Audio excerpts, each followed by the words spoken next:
Welcome back to Taiwan Outlook.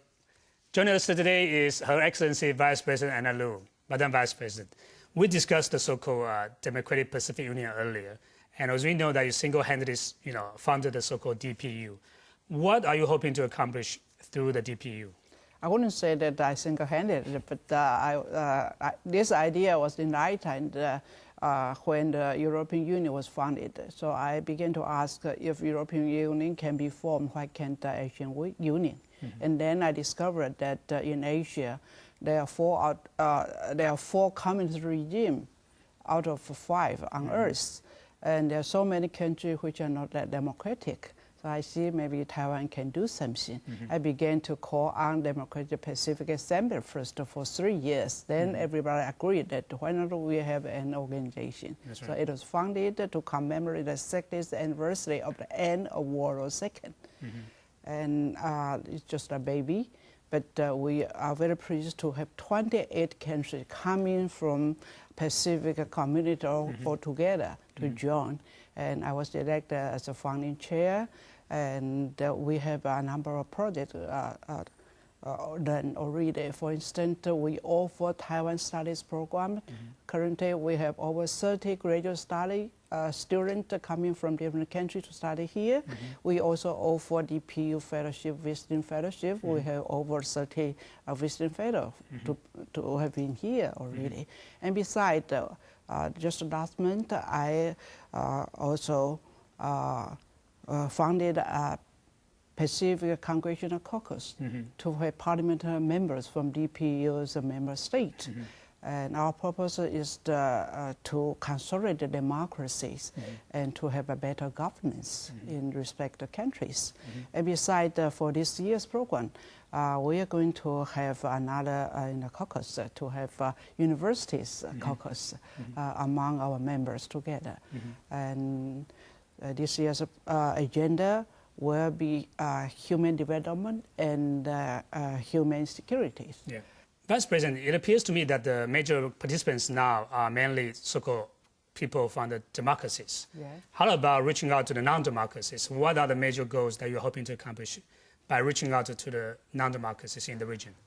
For the time being, the DPU charter says that only democratic countries are eligible to join the DPU. Right. Perhaps for our next assembly, we should discuss to what extent we should have our door open for those countries who are not that democratic to join. But will you be doing something to help transforming those countries, non-democracies in the region, towards more democratic ones? Certainly, we hope that throughout the mechanism of Pacific Congressional Caucus, we're going to offer a series of training programs for congressional assistants, mm-hmm. because the congressional aid is very important for a better Congress. And besides, we're going to launch a Congress project to share the development of IC industry and mm-hmm. technology to our members. Mm-hmm. And also maybe we should think about how to really have some more training programs. Mm-hmm. As we know that DPU is a very important non-governmental international organization. But Vice President, you yourself have been very involved in the Taiwan's participation in the UN, United Nations. And you have been a long-time advocate for Taiwan's involvement in the UN activities. What do you think about Taiwan's bid to the UN? Is Norway, it's a difficulty. I have to admit, still it's a failure for Taiwan to join the UN. Not because Taiwan's problem, but rather because of PRC's arrogance. Mm-hmm. PRC tried every effort to exclude Taiwan from attending, mm-hmm. making Taiwan perhaps the only country which has not become a member of UN. It's not Taiwan's fault. Mm-hmm. But international community's fault. We understand that, but speaking of Taiwan's entry to the UN, yes. There have been discussions about whether Taiwan should change the name or when it applies for the UN membership or the approaches. How about a name? Do you think that it's very important for Taiwan to change the name of application? Of course, a good name for a good nation is important. But I would like to say the critical problem for Taiwan's interest into UN is not just a name. Mm-hmm. The problem is how can we convince the international community to see that Taiwan is a good member for UN, or to convince that the Chinese leader will give up their veto power against Taiwan. But looking back, do you think Taiwan is getting more support, or are we losing more support in our UN bid? Morally, yes, morally, more and more people and countries understand the desire of Taiwanese people or the significance. However, because still the world politics is very pragmatic.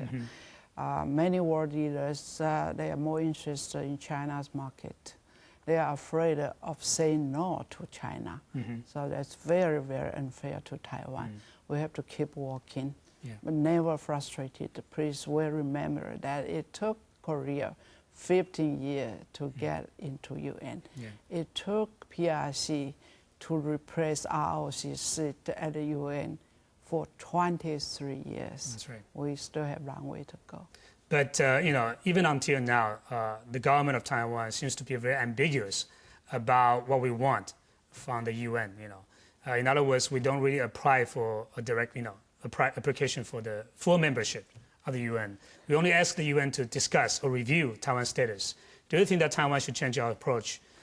No, in the past couple of years, approaches have been applied differently, but the fact is the same. Because of PRC, nothing, no way we can do. So the best way I would say is how to convince PRC to see that it's good, even for China, to have Taiwan into the UN. But in the foreseeable future, do you think that there's a possibility for Beijing leadership to change their mind? Well, Taiwanese people are miracle makers. We make so many missions impossible into possible. We just keep working, but we have to see different strategy. How about World Health Organization? Taiwan again is applying for the observer status for the WHO for the past few years. Do you think that it's about time for Taiwan to rethink different approaches? Well, with regard to enter into WHO, many efforts already have made, and we get better positive responses and support. Even not directly into WHO itself, we are admitted, we are allowed or encouraged to take participation in different activities, much better than first year. So we just keep going. But some people argue, especially people from the society, argue that by participating in the WHO umbrella meaningfully doesn't really mean something. You have to be a full member of the WHO to be really involved in this health security mechanism. Do you think that's a good approach to apply for full membership of the WHO? Well, I think it's time really for everybody to realize the difficulty of Taiwan's situation internationally. And it's also time to urge the world leaders to think realistically that there's only one world. How can we cooperate together to improve the situation of the earth, and also to enhance the humanitarian assistance? In that regard, Taiwan is the model. In the past, we participated actively and successfully for all the humanitarian assistance whenever we are requested. How does the so-called soft power fit into this kind of new concept or new approaches for Taiwan's participation in fact, international the humanitarian assistance and peaceful engagement, constructive cooperation are soft power. And Taiwan worked very hard toward that. And also, just as I mentioned earlier, that this coming weekend, President Chen is organizing a Rising Democracy Forum.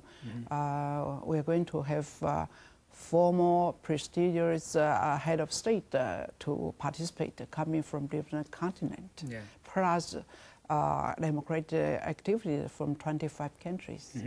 But with the rise of China, it appears to me that some countries, especially in Europe right now, seems to be reluctant to stand behind Taiwan. Do you think that will be a case, for the immediate future?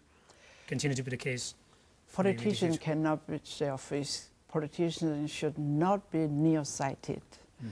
At one hand, the people might be excited to see a peaceful rising of China, but on the other hand, the people should be prepared that a militant rise in China would really undermine the stability and prosperity of the earth. So a preventive diplomacy should be encouraged. But the diplomatic competition between the two sides seems to be getting fierce, and some people worry that Taiwan may be or might be marginalized as a result of China's rise. Do you share with that kind of concern? Yes, I worry it even earlier than many people begin to think about it. I noticed that it's a tendency and it's also an attempt of PRC to isolate it, to marginalize Taiwan. However, we should urge the world leader to really think about seriously.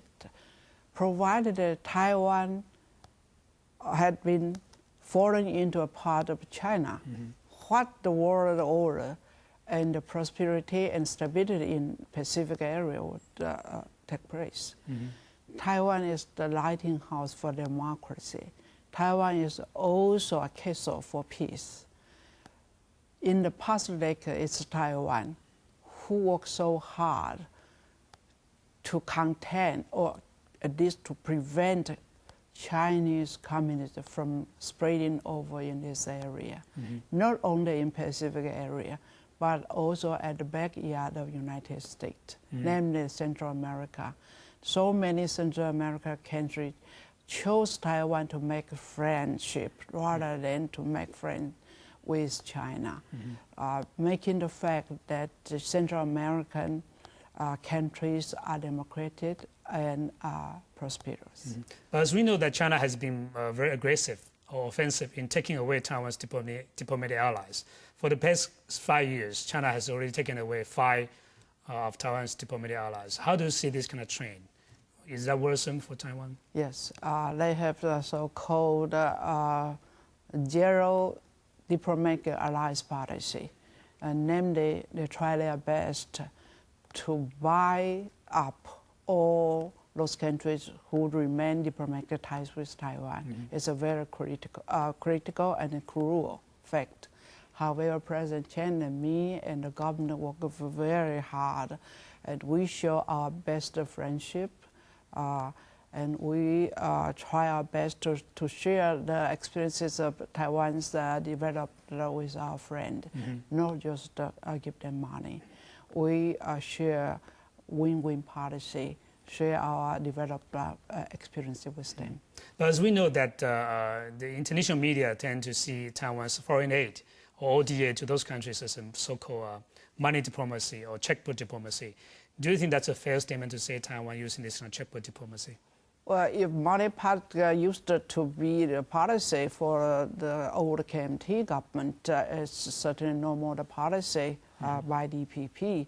Our policy, in fact, has been changed skillfully from money politics into, I would say, development policy, to share the development of Taiwan style with our friend in a way very successful.